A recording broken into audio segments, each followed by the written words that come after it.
बिस्मिल्लाहिर्रहमानिर्रहीम अस्सलामु अलैकुम रहमतुल्लाह। Chief justice of Pakistan justice Qazi Faez Isa की सरबराही में 6 रुकनी बेंच ने जो 6 जजेस हैं इस्लामाबाद हाई कोर्ट के, उनकी जानिब से जो ख़त लिखा गया उसके ऊपर बड़ी तहलका खेज़ किस्म की और बड़ी हैरान कुन किस्म की समात हुई। और उस समात के अंदर जिस किस्म के रिमार्क्स दिए गए, उस समात के अंदर जिस किस्म की बातें की गई, उससे लगता है कि अब अदलिया ने यह फ़ैसला कर लिया है और ये प्रेशर जो 6 जजेस की जानिब से बिल्डअप किया गया है, 6 जजेस ने जो प्रेशर डाला है, उसकी वजह से चीफ जस्टिस काजी फाइज़ ईसा भी सोचने पर मजबूर है या वो ये फ़ैसला करने पर मजबूर है कि पाकिस्तान में एक पार्टी के ख़िलाफ़, इमरान खान के ख़िलाफ़ होने वाली इंतकामी कार्रवाई, इमरान खान के ख़िलाफ़ होने वाले मामलात के ऊपर आखिरकार हमें भी नोटिस लेना चाहिए और आवाम के हक़ में फ़ैसला करना चाहिए। क्योंकि इमरान खान को पार्टी सिंबल से महरूम करना, इमरान खान को उसके मैंडेट से महरूम करना, इसकी जो बुनियाद है वो चीफ जस्टिस काजी फाइज़ ईसा के उस फ़ैसले के अंदर है। उसकी बुनियाद चीफ जस्टिस काजी फाइज़ ईसा के फ़ैसले ने रखी जब इमरान खान को पार्टी सिंबल से महरूम किया गया। अब लगता है कि उनको एहसास हो गया है और उन्होंने मामलात को रिवर्स करने का फ़ैसला किया है। अब ये इंतहाई अहम तरीन मामला है, इसको आपने समझना। देखिए, चीफ जस्टिस काजी फाइज़ ईसा की सरबराही में एक 7 रुकनी बेंच बना था जब 6 जजेस की जानिब से ख़त लिखा गया और उसके अंदर उन्होंने बताया कि किस तरीके से एग्जीक्यूटिव यानी कि हुकूमत वक्त, जो कि इस वक्त शहबाज शरीफ की गवर्नमेंट है, उससे पहले निगरान हुकूमत थी, उससे पहले शहबाज शरीफ की हुकूमत थी, तो ये तकरीबन 2.5-3 साल हो गए। तो पिछले 2 साल का उन्होंने ज़िक्र किया 6 जजेस ने। उन्होंने कहा कि हमारे ऊपर जिस किस्म के प्रेशर टैक्टिक्स इस्तेमाल किए गए, जिस किस्म के हरबे हथकंडे इस्तेमाल किए गए, जिसका हमें सामना करना पड़ा, क्योंकि जब भी इमरान खान का केस आता, इमरान खान का मुकदमा लगता, इमरान खान का कोई भी केस लगता, तो हमें प्रेशर आता कि आपने ये फ़ैसला करना है, आपने इमरान खान के हक़ में फ़ैसला नहीं करना, आपने इमरान खान के ख़िलाफ़ फ़ैसला करना है। तो हमारे ऊपर यह प्रेशर आता, जिसकी वजह से जजेस ने कहा कि हम पूरी कोशिश करते कि इस प्रेशर को हैंडल कर सकें, लेकिन हमारे लिए मुश्किल कर दिया जाता। इन्होंने ये पहले तो बर्दाश्त करते रहे, फिर 6 जजेस ने क्या किया कि एक ख़त के अंदर सारा कुछ लिख के, सारी बातें बता के वो सुप्रीम कोर्ट ऑफ पाकिस्तान और सुप्रीम जुडिशल काउंसिल को लिख दिया। अब हुकूमत के तो हाथ पांव फूल गए, क्योंकि वो ख़त भी मंजर आम पर आ गया और पूरे पाकिस्तान के अंदर वो पब्लिक हो गया। पूरे पाकिस्तान में उसके ऊपर अब बहस और डिस्कशन शुरू हो गई। इस्टेब्लिशमेंट को अंदाज़ा हो गया कि ये ख़त जो है हमारे लिए कितना खौफनाक साबित होगा। तो पहले तो चीफ जस्टिस काजी फाइज़ ईसा ने कन्नी कतराई।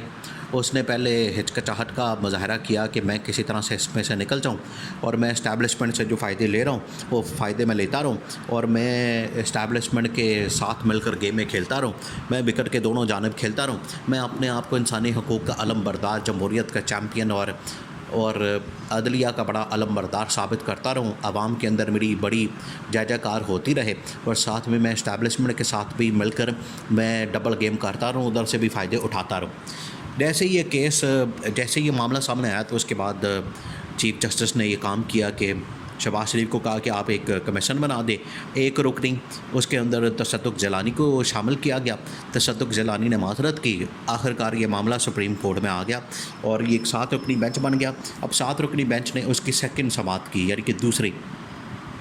उसमें जस्टिस याहिया अफरीदी निकल गए और 6 रुकनी बेंच और नेक्स्ट हेयरिंग में इन्होंने कहा है कि अब फुल कोर्ट बैठेगा। अब हुआ क्या इसमें, अब आपने वो समझना है, क्योंकि वो बड़ा मानी खेज़ और बड़ा वो जो समात के अंदर मार्क्स थे जो जजेस ने सबसे पहले जो बात की वो थी मौजूदा इस्टेब्लिशमेंट से मतलब, मौजूदा हुकूमत से मतलब, क्योंकि जजेस ने यही पॉइंट आउट किया था।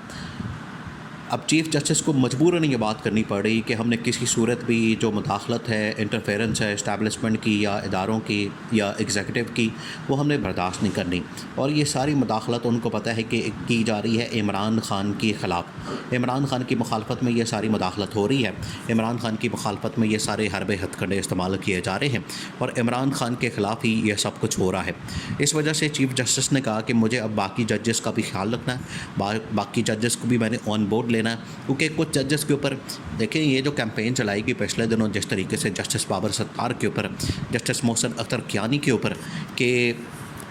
इनकी नेशनैलिटियाँ हैं या ये बाहर इनके अमेरिकी पासपोर्ट हैं, इनके पास ग्रीन कार्ड हैं, वो इसी वजह से क्योंकि इन्होंने पाकिस्तान की जो इस्टेब्लिशमेंट है उसको बराह रास्त तनकीद का निशाना बनाया और कहा कि हमें मुदाखलत नहीं बर्दाश्त। इन्होंने दो टोक अंदाज में कैटेगोरिकली पैगाम भेजा। अब इमरान ख़ान तो इस वक्त बैठा हुआ है जेल में। इमरान ख़ान के ऊपर जो मुकदमात हैं उनका बराह रास्त ताल्लुक़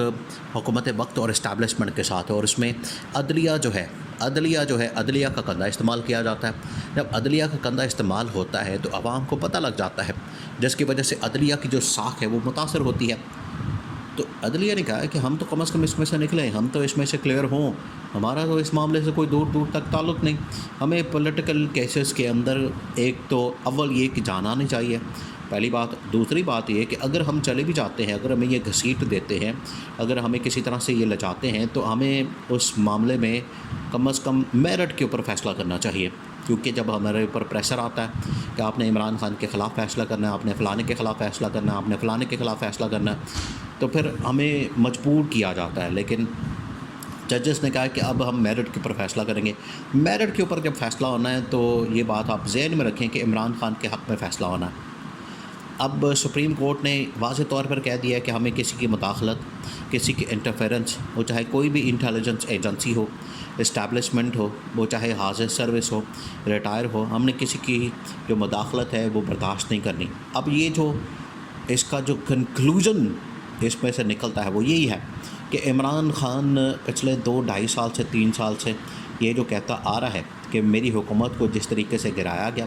मेरी हुकूमत को जिस तरीके से निकाला गया, अदम एतमाद की गई, एक रजीम चेंज ऑपरेशन किया गया जिसमें नून लीग पीपल्स पार्टी ने बढ़ चढ़ कर हिस्सा लिया, उन्होंने ये सारी गेम खेली, उनको इस्तेमाल किया गया, उसमें ये सारा कुछ मेरे ख़िलाफ़ जो किया गया उसमें इस्टेब्लिशमेंट का भी बहुत हद तक हाथ है, ये इमरान ख़ान ने बता दिया। अब इमरान ख़ान क्योंकि पाबंद सलासल है जेल में, इस वजह से इमरान ख़ान का बाहर आना बड़ा ज़रूरी हो चुका है ताकि इमरान ख़ान ख़ुद से देख सके कि इमरान ख़ान ने जो आवाम को शऊर दिया, आवाम को जो इस हवाले से आगाह किया,